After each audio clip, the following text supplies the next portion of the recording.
Bien-aimés dans le Seigneur, bon début de soirée.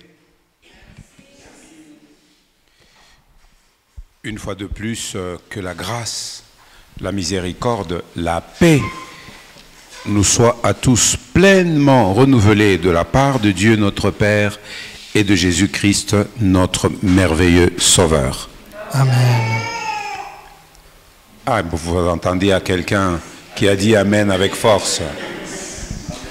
Moi, nasema na bule mboya nasema Amen. Alléluia. Amen. Parce que nous avons besoin de la grâce. Par la grâce, nous avons été sauvés. Par la grâce, nous vivons. Par la grâce, nous marchons. Et par la grâce, tout afika. Nous arriverons.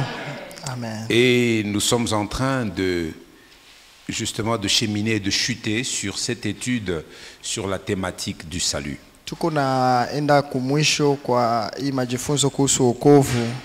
Le Seigneur a voulu que nous y restions le plus longtemps possible. Parce qu'il ne veut pas que nous soyons ballottés à tout vent de doctrine. Nous avons besoin de nous construire un fondement durable en étudiant la vérité. Et pendant autant de mois, nous venons de prendre le temps d'étudier la vérité sur le salut. Hier, nous avons achevé notre étude sur la 4e question. Quelle était-elle? Qu'est-ce qui prouve que je suis chrétien? Et nous avons chuté en cherchant à donner une réponse à une question importante. Qu'est-ce qui fera que Dieu va m'accepter, moi et toi, pour entrer au ciel? Quelle était la réponse? Hier, avons-nous dit? Parce que j'ai mis ma confiance dans l'œuvre de Jésus-Christ à la croix. Et nous avons dit que cela est conforme au thème qui nous accompagne pour cette deuxième année, prendre pour appui le seul fondement de Dieu.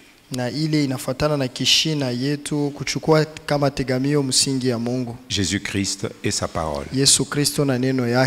Ainsi parle l'Éternel, le Seigneur. J'ai mis en Sion une pierre. Une pierre précieuse. Une pierre angulaire. Une pierre de grand prix. Une pierre qui est solidement posée. Celui qui la prendra pour appui n'aura point hâte de fuir. C'est quel verset?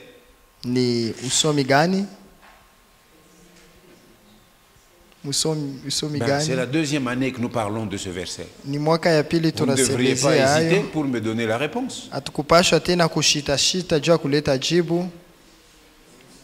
Hein? Ésaïe 28:16. Mais alors, pourquoi vous êtes hésitant? Comment? Et puis le deuxième passage. N'avez-vous pas lu cette écriture? La pierre qu'ont rejetée ceux qui bâtissaient est devenue la principale de l'angle, et c'est un prodige à nos yeux. Et cela vient du Seigneur. Qui avait dit ça? Dans Matthieu 21:42, qui avait dit ça? C'est Jésus qui avait dit ça. Il est cette pierre que ceux qui veulent bâtir leur vie pensent pouvoir rejeter. Mais si tu la rejettes, ta vie ne tiendra pas. Ni jiwe ile wale wanapenda kujenga maisha yao wanaitupa. Il est la pierre d'angle. Na wakati unaitupa maisha yako haitanyoroka. Yeye ni jiwe ya mkatikati qui veut rester debout. Ni jiwe la pembeni ya mjengo yote inapenda kubakia imara. Il est le socle solide sur lequel toute vie peut se construire. Yeye ndio inakuwa mwamba imara pale tuweza jenga maisha yoyote. Si tu rejettes Jésus, tu te rendras compte que ça va être une pierre d'achoppement pour toi. Kama unamkatala Yesu inakuwa jiwe ya kujikwala utanguka. Alléluia. Amina. Nous avons l'assurance d'entrer au ciel parce que nous avons placé et nous continuons à placer notre confiance dans Jésus-Christ et dans l'œuvre qu'il a accomplie pour nous à la croix de Golgotha. Tuko na hakikisho ya kuingia kumbingu juu tunatumainia mkazi ya msalaba ya Yesu kumsalaba wa Golgotha. Et en terminant, nous avons dit qu'il y a une vérité centrale que nous devons retenir. Kwa kumaliza tulisema kuna ukweli ya msingi tupaswa kukamata. La grâce est la seule manière d'avoir une relation avec Dieu. Neema. La grâce. Njoo namna moja tu unaweza kuwa na uhusiano na Mungu. C'est la seule manière. Njoo namna moja tu basi. Le verset qu'il nous faut retenir par cœur, c'est lequel? Ephésiens 2:8 qui dit quoi? Efeso 2:8 inasema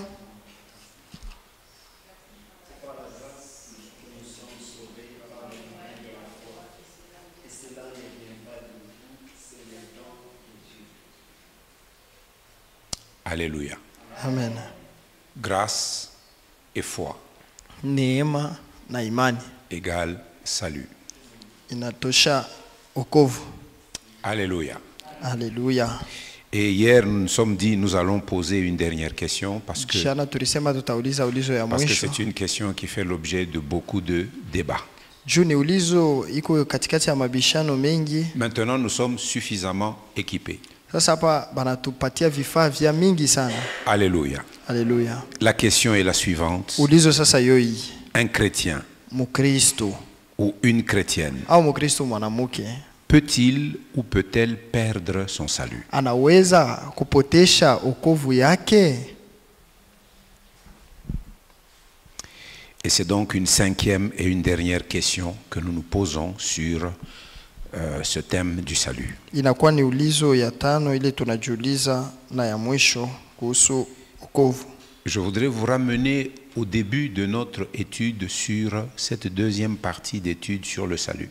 Minapenda kumilurisha kumwanzo ya kipande ya pili kuhusu hii kishina yetu ya wokovu. Et cette étude que nous avons menée jusqu'ici a poursuivi un objectif. Na hii mafundisho tuifuata paka hapa kwa na vifukuzio. Quel était cet objectif? Kwa ni kifukuzio gani? Nous aider pendant que nous étudions à avoir l'assurance de notre salut. Wakati tuko najifunza kutusaidia tuwe na hakikisho ya wokovu yetu. Et si nous parvenons à avoir l'assurance de notre salut, kama tunafikia amo mkuipokea ile hakikisho, il y aura un résultat. Patakuwa matokeo. Quel serait le résultat? Ni nini itakuwa ile matokeo? Toi et moi, wewe na mimi, nous aurons une plus grande conviction de l'amour de Dieu. Tutakuwa na hakikisho kubwa sana ya mapendo ya Mungu wetu. Et une meilleure appréciation de sa grâce. Na namna mzuri ya kuangalia neema. Tutajua bei ya kweli ya ile neema ya Mungu wetu. Et nous saurons que tout vient de Dieu. Na tutajua ya kusema yote inatoka kwa Mungu. Et que si par grâce aussi nous pouvons répondre à la grâce de Dieu, kama tu kwa neema tuweza kujibia ku neema ya Mungu, nous ne pourrons pas nous appuyer sur ceux qui viennent de nous. Hatutawezaka kutegamia kubile binatoka kwetu. Nous compterons totalement sur ce qui nous vient de Dieu. Tutamtumainia mubiote bile binamtokea kwa Mungu. Nous avons vu qu'il y a ainsi à travers l'écriture un nombre incalculable de passages. Na tuliona ya kusema peko mausomi mbalimbali katika maandiko. Des passages qui nous parlent de la sécurité et de l'assurance de notre salut. Ile inatusemea ukingo na hakikisho ya wokovu yetu. Alors, pourquoi poser une telle question? Sasa njoo ya nini kuuliza hii ulizo ya hivi? Un chrétien, Mukristo, une chrétienne, au Mukristo mwanamke, peut-il ou peut-elle perdre son salut? Anaweza kupotesha wokovu yake? Eh bien, c'est parce que on trouve dans l'écriture ni juu tunapata paka mu maandiko quelques passages mausomi moya moya qui semblent indiquer qui semble, j'ai bien ajouté le mot, qui semble indiquer que nous pouvons perdre notre salut ou qu'il peut nous être enlevé. Alors c'est ici qu'il convient de rappeler quel avait été notre objectif d'étude quand nous avions abordé l'étude sur la Bible, la parole de Dieu.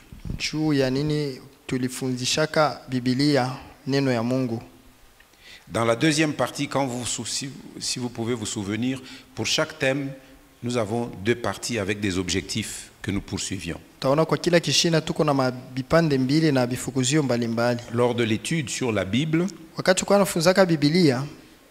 dans sa deuxième partie, c'était notre première vérité d'étude, la Bible.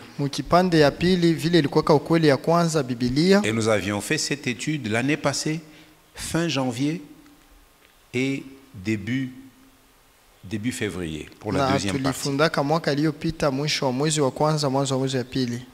Voici ce que nous poursuivions comme objectif.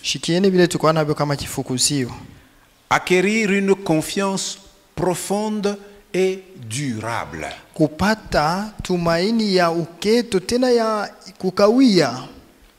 Dans la capacité que Dieu nous donne de comprendre la Bible. Nous devrions parvenir à acquérir une confiance profonde et durable que Dieu nous communique une capacité. La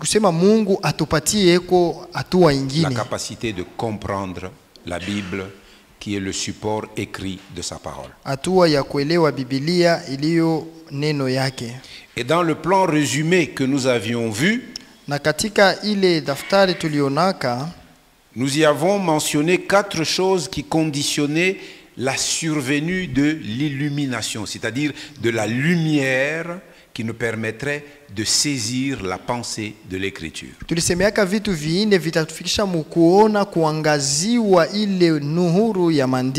Et cela dans la vie d'un chrétien. Nous avons dit qu'il faut aimer profondément la parole. Je rappelle les choses que nous avions vues il y a une année. Ça fait un peu longtemps.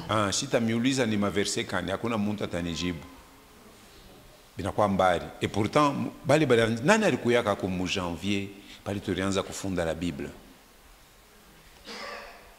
la Bible, je vois plusieurs mains qui étaient là. Alors je vous encourage de rentrer à vos carnets. Tout ce que vous écrivez, n'écrivez pas pour écrire, écrivez pour relire. La répétition est la mère des sciences et la mère du savoir. Plus tu répéteras ce que tu as déjà écrit, plus tu reliras, mieux ça va se fixer en toi. Nous avions dit qu'il nous faut aimer profondément la parole de Dieu. Je vous donne les passages, vous les écrivez, mais vous lirez chez vous. La Bible en parle. Psaume 119. Versets 97 et 127.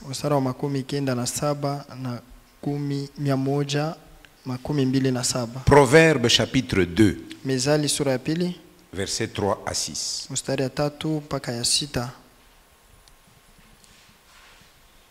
Deuxième chose qui conditionne la survenue de l'illumination ou de la lumière,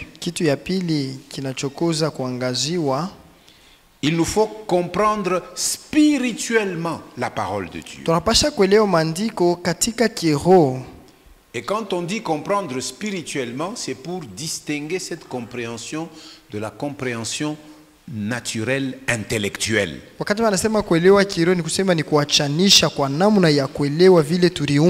Parce que la parole de Dieu, elle est esprit et vie. Il faut aussi apprendre à la comprendre spirituellement. Les passages qui vont avec ça, 1 Corinthiens chapitre 2, à partir du verset 9,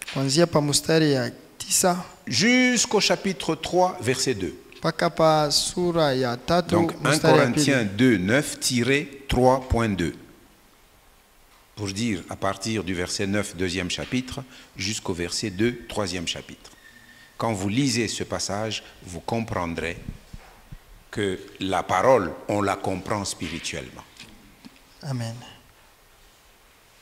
Deuxième passage, comprendre spirituellement. 1 Jean chapitre 2, verset 18 à 27.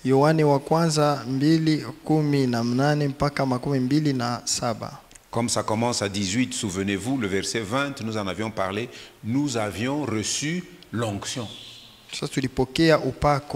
Et cette onction nous enseigne toutes choses. Troisième chose qui conditionne l'illumination, nous devons apprendre à nous en tenir à la précision de la parole de Dieu.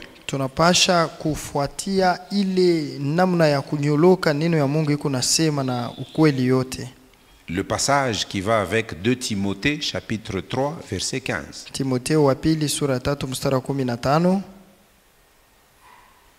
Alléluia. Alléluia. Et à propos de ce troisième point, nous en tenir à la précision de la parole de Dieu. Ces choses, pour ceux qui étaient, si vous rentrez dans vos carnets, janvier, février, l'année passée, vous les trouverez. Nous avions énoncé 7 règles pour conduire une étude biblique fructueuse.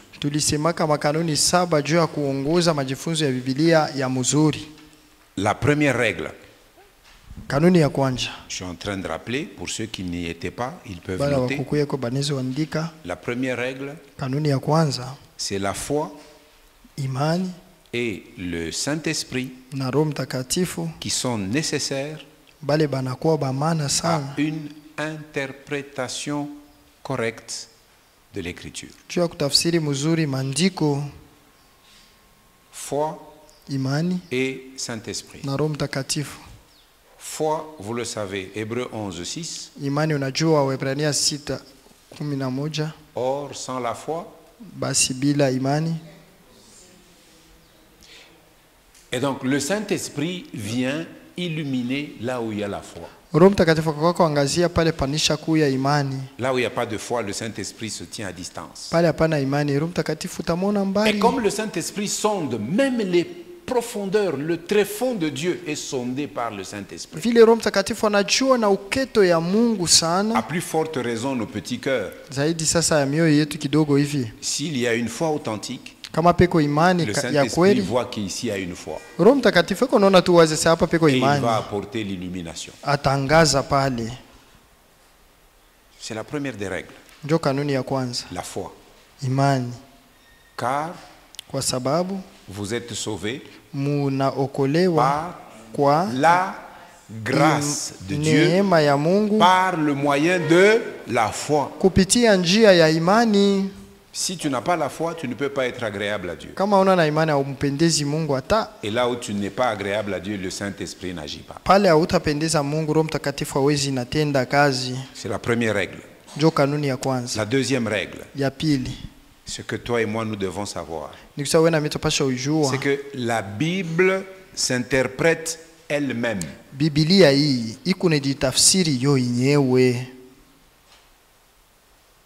Ce sont les Écritures qui expliquent le mieux les Écritures.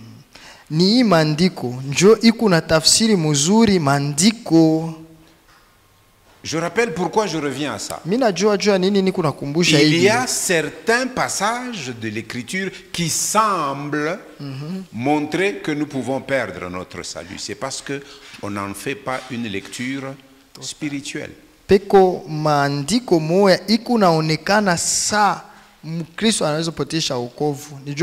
Deuxième règle, la Bible s'interprète elle-même. Qu'est-ce que je veux dire? Tu es en train de lire un passage biblique. Tu ne comprends pas ce que ça veut dire. Si tu as la soif de comprendre, kama kuna hamu ya kuelewa poursuis ta mzuri, lecture. endelesha usichoke. L'esprit te guidera. Roho Tu atakuongoza, tomberas sur un passage. utaenda kuangukia pa Qui usome jettera la moyo, lumière sur le passage que tu n'as pas itaangazia compris. pa bile au kushikie ile ngambo. C'est ça, la Bible s'interprète elle-même. Jo ile Biblia iko na jitafsiri yo yenyewe. Troisième règle. Kanuni ya tatu, Comprendre l'Ancien Testament à la lumière du Nouveau Testament. kuelewa agano la kale kwa kuangaziwa na agano jipya. L'Ancien Testament Agano la kale est une mine d'or. panakuwa ni madini ya Est un fedha, musée au grand ya trésor, shaba, inakuya ya mingi sana, hazina mule ndani ya mais qui sont kufichama, comme cachés. biku vya kufichama. Mais quand tu lis ces choses à la lumière du Nouveau Testament, tu les comprends. Sasa kama kunasoma vile vitu uneviangaziwa na bya agano jipya, unabishikia Un bien. passage, 2 Corinthiens chapitre 3, Wa Korinto wa pili sura ya 3 du verset 11 à 18. kuanzia pa mustari wa 11 mpaka 18. L'apôtre est en train de dire Mtume anasema hivi, que si on lit Moïse, asema kama unamsoma et Musa, Moïse, c'est-à-dire la loi et les prophètes, ni kusema sheria na wanabii, et les Juifs lisent ça continuellement dans les synagogues chaque sabbat. tena bayuda beko nasoma torati kila wakati Mais il katika dit, bien masabato qu'ils yao. lisent continuellement, un voile Asema ijapokuwa beko nasoma, beko na pazia moyo couvre leur intelligence. isha kufunika akili yabo, Il y a des choses qu'ils ne comprennent pas. pana bitu ababielewi. Mais lorsque les cœurs se tournent vers le Seigneur, Wakati mioyo inageukia Bwana, le voile est ôté ile pazia et la banaitosha lumière vient. na mwangaza inafika. C'est pourquoi ils n'ont pas compris tout ce que la loi leur disait, que tout devait s'accomplir dans Jésus. Ils n'ont Jo pas kwa su- maana abakuelewe bile byote torati bambia kusema byote bepasha kutimizika ndani ya Yesu, abakubielewi. Donc l'Ancien Testament, on le comprend mieux à la lumière du Nouveau. Ni kusema agano la kale tunaielewaka mzuri kwa kuangaziwa na agano jipya. C'est la troisième règle. Njo kanuni ya La tatu. quatrième, Kanuni ya nne, comprendre les passages obscurs kuelewa ile usomi ziko zenye kwa à la giza lumière des passages clairs. kwa kuangaziwa na ile iku waziwazi. Nous avions donné beaucoup d'exemples là. Tuliletaka mifano Je ya ne vais mingi pas pale. refaire aujourd'hui, j'énumère juste les règles. Niku nasema tu ni makanuni. Comprendre les passages obscurs Kuelewa usomi moya ziko za giza à la lumière des passages clairs. kwa kuangaziwa na zile zilizo wazi. Exemple, Kwa mfano 1 Corinthiens 15, verset 29. wa Korinto wa kwanza 15 mstari wa 29 À propos du baptême. kuhusu okovu, Ubatizo. Si vous lisez ce verset-là, kama unaisoma et ile vous vous limitez usomi là, na unabakiriria les pale gens pale, construisent des doctrines qui sont fausses et qui ne sont plus bibliques, batu beko na jenga mafundisho ya bongo tena haina mu Biblia, en disant que je peux me faire baptiser pour mes frères, mes ancêtres qui sont morts, et ainsi ils seront sauvés. na mtu anasema banawezi kunibatiza juu ya bale bali kufuaka bankambo yangu na bo bataokolewa. Et pourtant, la Bible, Lakini elle est Biblia remplie de passages qui sont très clairs sur la doctrine du baptême. iko na mausomi mingi ya wazi wazi kuhusu ubatizo. Et donc on peut parvenir à comprendre un passage qui est un peu obscur si nous nous référons à des passages qui sont beaucoup plus clairs sur le même sujet. Tunaweza kuelewa mausomi moya ya giza wakati tunasoma zingine ziko wazi kuhusu Cinquième règle. moya. Kanuni ya 5, Comprendre les mots et les versets à la lumière de leur contexte. kuelewa matamko na Comprendre les mausomi, mots matamko et les versets na masura et même les paragraphes à la lumière de leur contexte. kufuatana na muile namuna bilianza kupitikana pale pale. Luc 12, 19. Luka 12 mstari 19. Quand vous lisez la règle, allez lire le verset que je conseille et Wakati réfléchissez. unasoma kanuni, fuata na kusoma usomi nafata hayo. Ça, c'est la cinquième règle. Ile ni kanuni ya 5. On peut comprendre Tunaweza kuelewa les mots et les versets matamko na à masura la lumière de leur contexte. Kufuatana na vile bilianza kupitikana mwile saa. Pour définir un contexte, on répond à un certain nombre de questions. Juu ya kujibia kwa mambo maba na ulizaka maulizo mingi. De qui parle-t-on? Biko nasemea hapo nani? De quoi parle-t-on? Ni nini mwile fazi? Où est-ce que ça a eu lieu? Ilikuwa kafashikani? C'est qui est en train de parler? Ni nani eko nasema pa ifwash? Eko naongea enambia banani? Quel est l'arrière-plan historique? Ni nini mambo ya historia? Nini limusukuma andike maneno haya? Dans ce que je lis là, est-ce que j'apprends quelque chose sur Dieu? Niko nafunda niko nasoma nafunda mo bitu ya Mungu. Peko amri ya kutii. Peko ange, peko kusoposhwa. Si tu trouves des réponses à toutes ces questions, tu comprends le contexte dans lequel on parle. Kama unapata majibu kwa maulizo yote, utaelewa ni namna gani balianza kuandika hivi. Ça te permet de mieux comprendre de quoi on est en train de parler. Hivi utaelewa mzuri mzuri vile vile nasemea pale. 6e règle. Kanuni ya 6. Comprendre les passages historiques à la lumière des passages doctrinaux. Kuelewa zile mausomi ya historia kwa ile mausomi ya mafundisho. Comprendre les passages historiques. Kuelewa mausomi za historia à la lumière des passages doctrinaux. Kupitia nuru ya mausomi za mafundisho. Comparez par exemple Deutéronome 17:17 kwa mfano Kumbukumbu la Torati 17:17 à Genèse 2:18 à 24. Mwanzo sura ya pili mstari wa 18 mpaka 24. Tous ces deux passages sont dans l'Ancien Testament, dans la loi de Moïse. Ile mausomi yote tukuta mu Torati ya Musa. Mais l'un est historique, lakini moja ni ya historia, l'autre est doctrinal. Ingine ni ya mafundisho. Tu peux mieux comprendre ce passage historique si tu connais la doctrine sur ce problème. Utelewa mzuri ile mausomi ya historia kama unajua mafundisho kuhusu ile maneno. Marc 1:35. Marko sura ya kwanza 35. Ça c'est un rapport historique sur la coutume qu'avait Jésus. Pale ni report ya historia ya desturi kwa na Yesu. Mais il ne faut pas faire de l'histoire une doctrine. Ce que Jésus faisait dans une coutume qu'il avait. En d'autres endroits, lui-même, il énonce les principes pour pratiquer ce que lui pratiquait. Ou ces apôtres qui ont développé la doctrine que lui-même avait institué. Ça c'est à propos de la prière. Vous savez, quand vous lisez Marc 1:35, très tôt le matin à l'aube, Jésus sortait pour aller prier. Est-ce qu'il faut que nous tous nous sortions à 4 heures du matin pour aller prier? C'est une question que je vous pose. Parce que si on nous dit il faut imiter Jésus, à partir d'aller aux 4 heures du matin debout,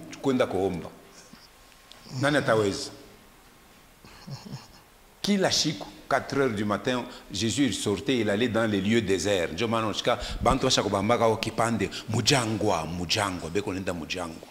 Mais Jésus a donné un enseignement clair sur la prière. Lorsque tu pries, même dans ta chambre, entre dans ta chambre, ferme la clé à porte, et là, dans le lieu secret, ton Père qui est dans le ciel, il va t'écouter. Donc il ne faut pas appliquer les faits, tous les faits historiques à en faire une doctrine. D'accord? Ça, c'est la 6e règle. Nous pouvons comprendre les passages historiques à la lumière des passages doctrinaux. Amina. Et 7e règle, comprendre nos expériences personnelles à la lumière des Écritures. Ne faisons pas de nos expériences personnelles une règle à imposer à tout le monde. Nous ne vivons pas tous les mêmes expériences avec le Seigneur. avant de nous conformer à un usage, à une pratique, parcourons les Écritures. Voyons quelque part, est-ce qu'il y a une doctrine en fonction de cela? S'il n'y a pas de doctrine, ça veut dire que c'est une chose sur laquelle nous pouvons user de liberté. Amen. Kama pana tu mafundisho pale ya Biblia, kila mtu anaweza kuwa kwa uhuru. Nous devons comprendre nos expériences personnelles à la lumière des Écritures. Tupasha kuelewa mambo yetu ya upekee kufuatana na maandiko. Pour aborder les réponses que nous allons chercher à donner à la question, un chrétien peut-il perdre son salut? Sasa jua kufikia mujibu ya kusema Mkristo anaweza kupotesha wokovu wake. Je voudrais que vous n'oubliez pas ces 7 règles. Mimi napenda mshisabu mbele makanuni 7 qui nous sont données pour nous aider à faire une étude bénéfique, une étude qui va donner du fruit dans la compréhension de la Bible. C'est donc avec ces règles à l'esprit que nous allons examiner de plus près la signification de quelques passages qui semblent indiquer que nous pouvons perdre le salut. Mais avant de parcourir ces versets ou ces passages, j'ai quelque chose à vous dire. Mais je sais que vous risquez de rentrer chez vous avec de l'appétit. Je vais vous citer, vous allez les noter, vous allez commencer à les lire chez vous. Je vous cite les passages, mais avant d'y revenir, je vais dire autre chose. Voici une courte liste que j'ai choisi des passages.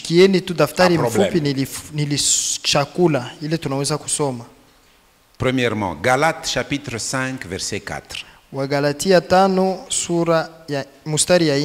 C'est juste un verset. Deuxièmement, Hébreux chapitre 6. Verset 4 à 6. C'est un passage. C'est un passage de 3 versets. Troisièmement, Hébreux chapitre 10. Verset 26 à 31.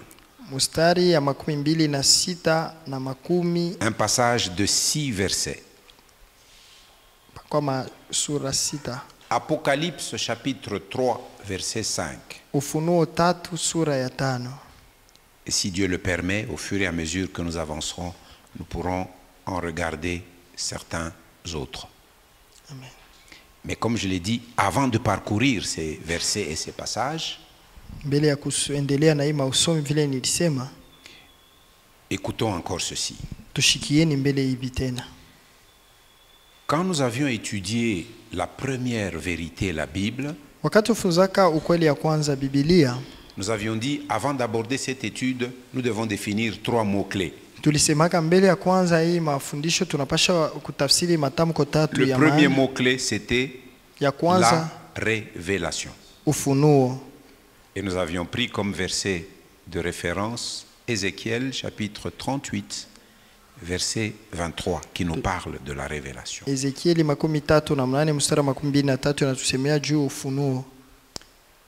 Le deuxième mot-clé dans l'étude de la Bible, c'est l'inspiration. Et là, vous connaissez le passage de Timothée chapitre 3, verset 16. Et le troisième mot-clé, c'était l'illumination. Nous avions vu Luc 24, 45. Mais si vous regardez dans ce que j'ai dit tout à l'heure, comprendre spirituellement la parole, j'ai fait allusion à un texte de 1 Corinthiens, chapitre 2. Alors, qu'est-ce que je veux dire en avant? C'est que c'est l'Esprit de Dieu qui a inspiré les écrivains sacrés. Il les a inspirés à transmettre le message de Dieu aux hommes. La Bible C'est donc le message de Dieu pour l'homme, pour l'être humain. Et ce message, dans sa version originale, tous les textes de l'Ancien Testament furent transcrits dans la langue hébraïque. Il y a quelques petits passages qui sont dans la langue araméenne. Et l'araméen n'est qu'une variante de l'hébreu. C'est ça la version originale de l'Ancien Testament. Le Nouveau Testament. Tous les auteurs du Nouveau Testament ont écrit dans la langue grecque. Alors, ce message de Dieu dans sa version originale, il est vrai de bout en bout. Il est vrai. Il est sans erreur. Et il est sans contradiction. S'il est vrai de bout en bout, c'est qu'il n'y a pas d'erreur. Et il n'y a pas de contradiction. Si donc pendant que tu lis la Bible, tu as l'impression que ici on dit le contraire de ce que l'on a dit, là, c'est ça la contradiction. C'est que tu as encore des efforts à fournir pour comprendre. Parce que Dieu ne peut pas se contredire. Il est vrai de bout en bout. Et il n'y a aucune erreur en lui. C'est l'Esprit de Dieu qui a inspiré. Or, ce même Esprit se propose de nous venir en aide dans notre étude. Rappelez-vous les choses qui conditionnent l'illumination. Si tu n'aimes pas la parole, tu ne recevras jamais l'illumination. Si tu n'as pas la foi, tu ne comprendras pas. L'Esprit se propose de nous venir en aide dans notre étude de la Bible. Et cet Esprit vient comme une main bénie et secourable qui s'offre à nous pour nous guider. Et il peut ainsi rendre vraiment fructueuses nos recherches. Ça, nous pouvons lire 1 Corinthiens chapitre 2.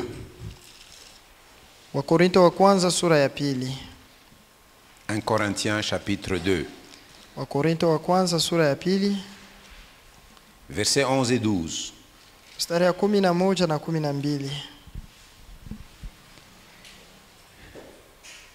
C'est un passage où on nous parle de la sagesse de l'esprit. Versets 11 et 12. Il y a une question dans le verset 11.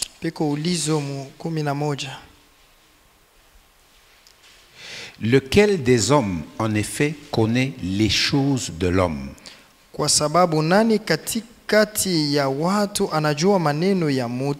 Si ce n'est l'esprit de l'homme qui est en lui. De même, personne ne connaît les choses de Dieu si ce n'est l'esprit de Dieu. Si nous remontons au verset 10, la partie B du verset 10, on nous dit car l'esprit sonde tout. J'avais fait allusion à ce verset. L'esprit sonde tout, même les profondeurs de Dieu.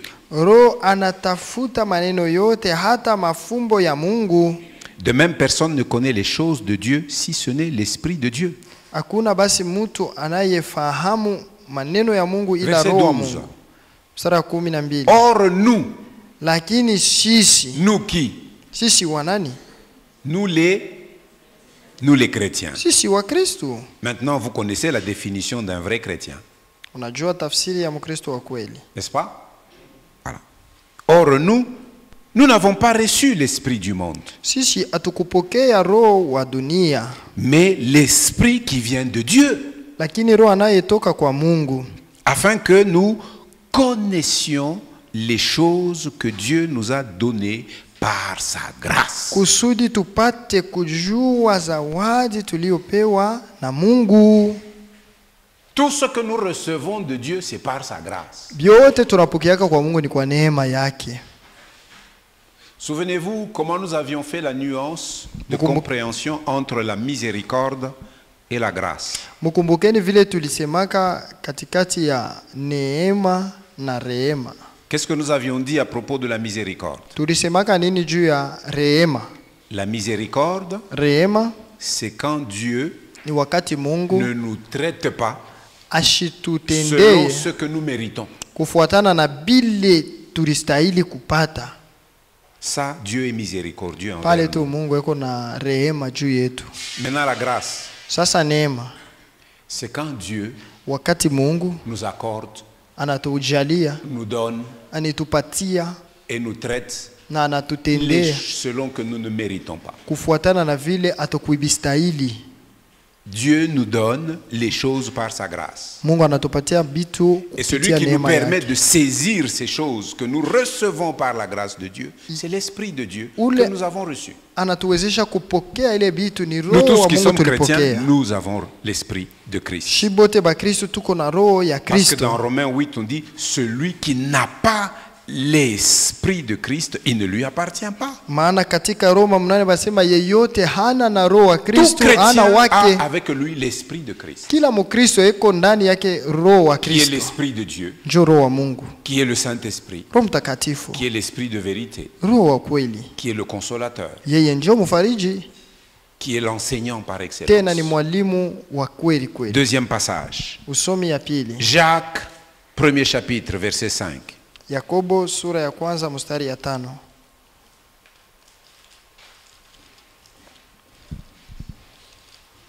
Je voudrais que nous ayons ces préalables avant de plonger dans les versets que je vous ai donnés. Jacques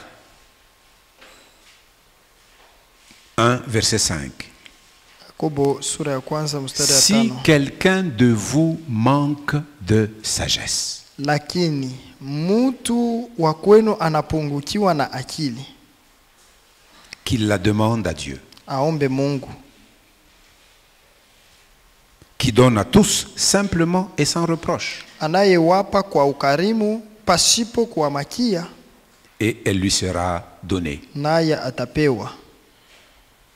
Tu manques la sagesse? Kama unakosewa hekima, Demande-la à Dieu. uiombe kwa Mungu. Mais Jacques continue, il nous montre comment il faut la demander. Yakobo kunaendelesha namna gani ya kuomba. Mais qu'il la demande avec foi, sans douter. Aombe tu kwa imani pasipo kushakia. Matthieu 7,7, vous connaissez? Mathayo 7:7 si tunajua. Et il y en a beaucoup qui récitent Matthieu 7,7 en sortant Matthieu 7,7 de son contexte. Kuna wengi wanasemaka Mathayo 7:7 lakini hawafuate vile waliandika. Ba mingi asema shuna auya somaga Matthieu 7,7. Beaucoup d'entre nous disent Nous tu n'as voulons jamais lu appliquer Matthieu Matthieu 7:7. 7,7 à tort et à travers. Mais écoutons ce que Jésus a enseigné. Sikieni vile Yesu alikuwa anafundisha. Demandez et l'on vous donnera. Ombeni nani mutapewa, Cherchez et vous trouverez. tafuteni nani mutapata, Frappez et l'on vous ouvrira. pigeni mlango nani mutafunguliwa. Mais Jacques nous dit, Yakobo yanasema nous demandons tunaomba et nous ne recevons pas. lakini hatupokeake. Pourquoi nous ne recevons pas? Juu ya nini Parce que hatupokeake? nous demandons mal. Juu tunabilumbaka mubaya. Ça veut dire quoi demander mal? Ni kusema nini kuomba mubaya? C'est demander pour satisfaire les désirs charnels. Ni kuomba juu ya kufurahisha mwili. La parole, elle est esprit. Elle ne se révèle qu'à ceux qui veulent surfer dans la dimension spirituelle. C'est plein d'églises charnelles aujourd'hui.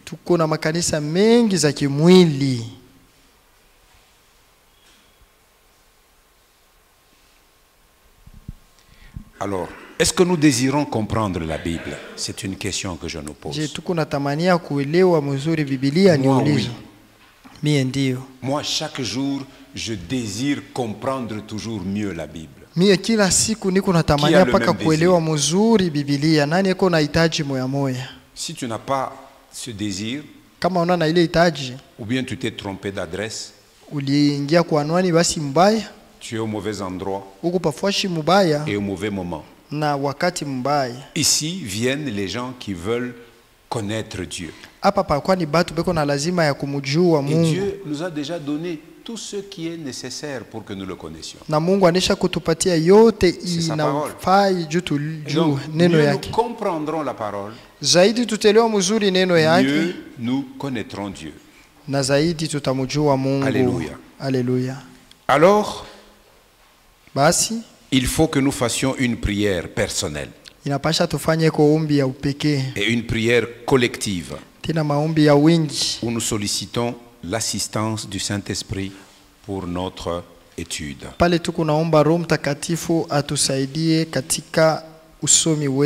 Alléluia. Je vais arrêter ici pour aujourd'hui. Je vais poursuivre le vendredi. Je suis dans les préalables nécessaires à la lecture intelligente et spirituelle de ces passages qui sèment le trouble dans certains cœurs et dans certains esprits.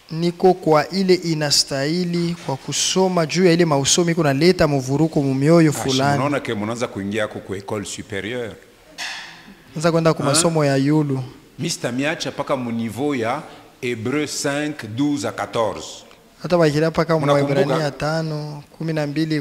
Hébreux 5, 12 à 14, on avait lu ça hier.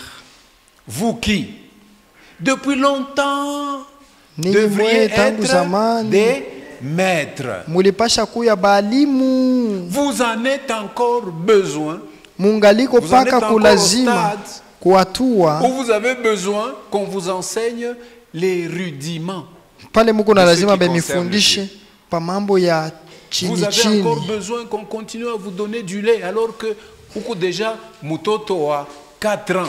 Ou unapenda paka uende urudie kwa mama unyonye majiba. Ou mtoto wa 4 ans. Ushaanza kupika futuba ulokisha unaonyesha banje kwa sema mchunge mbele. Mchunge menyende kwa mama. Urudie kwa mama uende kwa nyonye majiba. Banata benjaka watasema di. Mais finalement oui uko je. Ba mingi mukanisa tungali paka na besoin ya majiba. Hapa mimi napenda mwanze kuota kwa meno. Nani kuna meno mkenye mfambe ya. Je vais commencer, je voudrais que nous apprenions à manger, à prendre la nourriture solide. Avec la nourriture solide, nous aurons ce jugement exercé spirituellement parlant à discerner ce qui est bien de ce qui est mal. Nous n'aurons pas besoin de guide pour nous dire instruit par la parole, parce que j'ai l'onction, je reconnaîtrai ce qui est mal, je le rejetterai et je ferai ce qui est bien. Alléluia. Alléluia. Et cette prière, si nous la faisons, si nous voulons comprendre la parole, elle est conforme à la volonté de Dieu. Le dernier verset que je vous donne, Luc 11, verset 13. Que dit Jésus? Si mauvais comme vous l'êtes, vous savez, si donc méchant comme vous l'êtes, vous savez donner des bonnes choses à vos enfants, à combien plus forte raison le Père céleste Baba wa mbinguni donnera-t-il atamipatia le Saint-Esprit Roho Mutakatifu à ceux qui le lui demandent? Kwa wale wanamuomba. Est-ce que nous pouvons nous tenir debout? Tout ça, c'est pour que nous restions sur l'assurance de notre salut et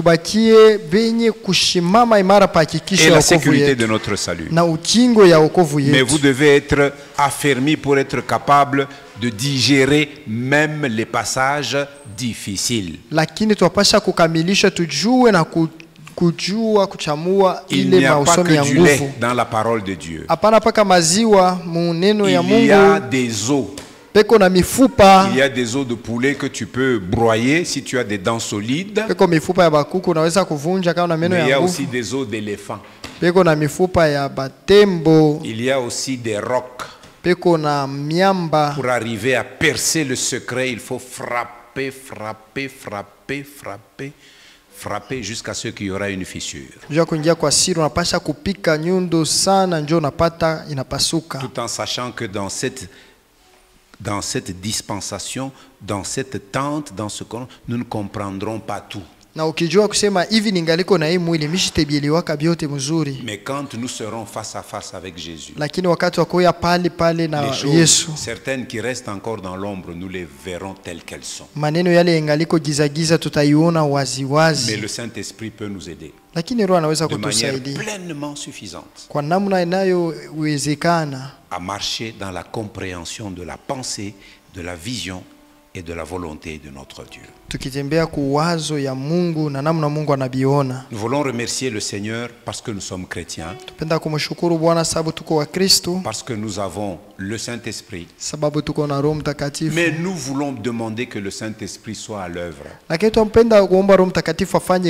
pour qu'il nous révèle le Fils à travers l'Écriture, et en nous révélant le Fils, nous connaissions le Père. Parce que Jésus a dit, personne ne connaît le Père si ce n'est le Fils et celui à qui le Fils veut le révéler. Comment il nous le révèle? Par la parole et par le ministère du Saint-Esprit. Dans notre prière, nous remercions Dieu parce que nous sommes ses enfants, nous sommes chrétiens. Parce que nous sommes la demeure du Saint-Esprit. Nous voulons lui demander l'assistance du Saint-Esprit pour que nous comprenions la parole de Dieu et que nous sachions, nous ayons la sagesse qu'il faut. Jésus nous dit, demandez, il vous sera donné. Parce que nous pouvons d'abord remercier le Seigneur. Merci Seigneur.